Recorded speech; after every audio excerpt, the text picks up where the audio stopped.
Big things are in the air in Los Angeles tonight. A potential move that could flip the switch on the offense, a polarizing call in the backfield, a giant rookie knocking on the door, and a statement game coming this weekend. You feel it? The whole city's on alert, and with good reason. What happens if a true dual threat lands next to our ground game rocket? And why could an overlooked piece change crucial play calls? You won't believe what we've got today. Seriously. So get comfy, drop a like, and let's dive straight into the news. You know that feeling that one right tweak at the right time can transform an entire offense? Los Angeles is living it. With the injury to our RB who stabilized the committee and protected the rookie, the load on the Rocket Omarion Hampton got heavy. The talent is absurd, the spark is real, but nobody wants to rush things or repeat mistakes that shorten careers. The staff preaches patience, the front office sees opportunity, and the fan base is begging for action. The window is open, and the AFC turned into a jungle. This name carries weight. Alvin Kamara. Take a breath and picture a defense trying to clamp down on Hampton's outside zone while Kamara motions into the slot, threatens the arrow, snaps off a Texas route, and still catches a delayed screen with 3 blockers out front. In Jim Harbaugh and Greg Roman's system, built on run game variations, heavy motion, and venomous play action, a dual threat of this caliber flips tendencies and forces pre-snap adjustments. For Justin Herbert, it's like opening a vault. The check down turns explosive, and third downs start breathing again. Pure strategy. With Kamara, you reduce predictability out of 12 personnel, free Quentin Johnston to attack the intermediate, and keep Keenan Allen and Ladd McConkey alive on dig routes while defenses hesitate in the box. Hampton says thank you. Fewer unnecessary hits, more efficient snaps, and the chance to close in the fourth quarter with fresh legs. The staff gets a perfect partner to split carries, rotate in the 2-minute drill, and toggle tempo based on game script. Practical result: longer drives, less exposure for the defense. Of course, nothing comes without cost. Draft picks could sting, and there's always the age, mileage, and cap fit debate. But look at the context. The AFC is chaos, and windows don't stay open forever. The Saints don't look ready to take off, and trade buzz naturally heats up as the November 5 deadline approaches. For fans, the image is seductive. Hampton punishing on the edge, Kamara wrecking linebackers in space, and Herbert distributing like a maestro. For opposing coordinators, it means more hours of film and shaky calls. Now the debate that will light up the comments. What about the rookie's development? The answer is balance. Fewer hero touches, more intelligent touches. Hampton stays the lead, but with bigger efficiency spikes and lower wear and tear risk. Kamara becomes the catalyst on third down and in the red zone, where details decide games. Picture a 3rd and 6 bunch to the right, an orbit motion from the slot, Herbert IDs pressure, hot read to the RB, and 8 clean yards. In the red zone, pony personnel with Hampton pulling eyes into the A-gap, while Kamara leaks late to the flat. For the fantasy crowd, here's the real talk. The goal is to win on Sunday, not feed spreadsheets. If the franchise believes protecting the rookie and juicing the passing game with RB routes is the path, that's a technical, pragmatic decision. Now I want your take. Would you spend a mid-rounder for immediate impact that could move playoff seeding? Because if this happens, a lot of folks in LA won't sleep. And that wasn't even the most surprising part of the day. When you think you've seen it all from this Chargers offense, along comes a situation that splits the fan base even more. Najee Harris's injury opened the door for Omarion Hampton to shine, but it also exposed a big question. How long can the rookie carry it alone? The kicker, against the Giants, he was the only running back to log a carry. 12 rushes, 128 yards, a touchdown, pure fireworks. But then what? Where's Hassan Haskins? The guy vanished from the game plan, and that's what has everyone in Los Angeles scratching their heads. Here's the paradox. Hampton showed he can be the star everyone imagined, but even stars need support. It's neither healthy nor smart to ask him to shoulder 100% of the run game in month 1 of his career. Haskins may not be the perfect RB, but he's got the frame and power for critical spots. 3rd and short, goal line, bruising downs. And here's the curious part. Last year, with J.K. Dobbins, Gus Edwards, and even Kamani Vidal at points, the Chargers had a rotation. Now, it feels like they forgot how to split snaps. The fan reaction was predictable. Some are celebrating the birth of a star, others are worried about the future. How many rookies have been worn down by overuse in year 1? The league's history is full of examples. And Harbaugh, who has always preached a physical, collective run game, will he really ignore an RB3 who can at the very least absorb hits and free Hampton for more strategic explosions? And there's a stranger detail. The Giants' run defense was among the league's worst. Even so, just 12 carries for the kid. That raises a question. If you don't lean on it against a weak run D, when will you? Is this strategy too conservative or just a lack of trust in Haskins? There's no ready-made answer, but the unease is real. Naturally, the trade shadow looms. Mid-season acquisition rumors are popping everywhere, and every week without a trustworthy RB2 just fuels the chatter. Because if Hampton is the present, the team needs someone to help ensure he's also the future. The math is simple. Without sharing the load, injury risk rises, predictability spikes, and the offense becomes more vulnerable.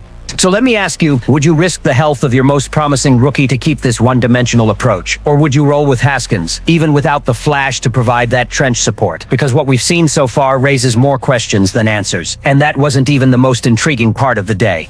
When it felt like the rookie show was already locked in with Omari and Hampton, another pleasant surprise arrived in Los Angeles. Orion Gadsden II, a fifth-round pick, is starting to write his own story in this Chargers offense. With Will Dissly's knee issue one of last season's top tight ends, an opening appeared, and Gadsden isn't wasting snaps. After sitting the first 2 games, he already has 7 catches for 62 yards over just 2, including 4 clutch first downs.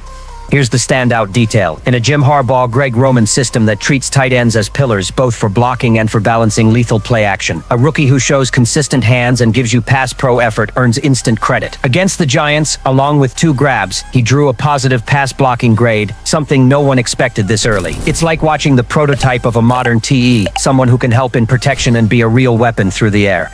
The obvious comparison pops up. Will he follow Hampton's meteoric path? The narrative is tempting. A first-round rookie RB already flashing star potential, and a day 3 tight end proving to be far more than depth. Fans are already buzzing. Could the 2025 class be the most impactful in recent Chargers history? That collective impact changes offensive dynamics. If Hampton draws heavy boxes, Gadsden can exploit mismatches on slower linebackers or displaced safety. Picture Herbert on 3rd and 4 with Keenan Allen stretching the field, Johnston crossing underneath, and Gadsden knifing the seam. Who does the defense cover? That kind of tactical diversity is gold for an offense that already had explosion but needed layers. This isn't just about stats, it's about trust. When the staff asks a rookie to block in critical spots, that's trust. When the QB looks his way on 3rd down, chemistry is forming. And that chemistry can become lethal as the season rolls, especially if Dissly stays limited. What does it mean for the immediate future? Depth, something that's been missing in recent years when injuries decimated position groups and forced improvisation. Now with rookies over-delivering, the Chargers can dream of an offense that's not just competitive but unpredictable. So here's the provocation. Are we witnessing the birth of a rookie duo that could reshape the Chargers' attack for years? Because if Hampton and Gadsden keep climbing, the rest of the league will have to recalibrate. But hold up, because the most explosive part of our conversation is still to come.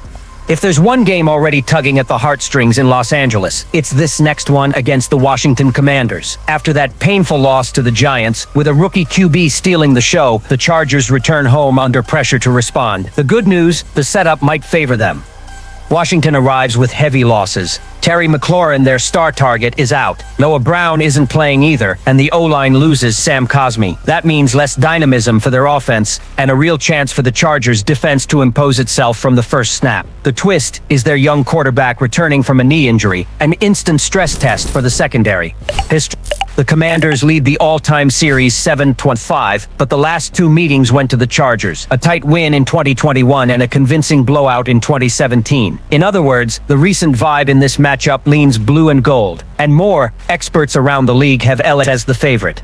Predictions hover around 1-score games, but repeatedly put the Chargers ahead. 27-20, 26-17, 31-20. The message is clear. If they handle business, there's no excuse not to win. The hinge point, the opening quarter. Harbaugh knows he needs to stamp identity right away. Pressure their QB, own the trenches, and most of all, prove the Giants' loss was a stumble, not a trend. This one has statement energy written all over it, showing the league the Chargers are real contenders, not another team that starts hot and fades. Now picture the offense. Hampton rolling, Gadsden rising, Allen leading, and Johnston surprising. With those ingredients plus potential tweaks in the backfield, the expectation is a varied attack, ready to punish a Washington defense that may not survive 4 quarters. Home field matters too. Energized crowd, revenge vibes, adrenaline through the roof. So tell me, is this the true turning point for the Chargers to prove they can run with the AFC's Giants? Or are we in for another scare that plants seeds of doubt? The stage is set, the ball flies on Sunday, and the answer could define the season's tone. So that's where we are, fam. If the front office gets bold and brings in a dual threat to share the backfield, Hampton stays explosive and protected. If they trust Haskins now, the offense gains the ballast it needs for January. Gadsden II is climbing every week and could be the tactical curveball that frees Herbert to punish the intermediate and the red zone. Sunday, with a chance to make a statement at home, it's time to turn talk into identity. What would you do? Go all in on a trade or bet on internal development? Drop your take in the comments, share the video, smash that like and subscribe. More Chargers on the channel tomorrow.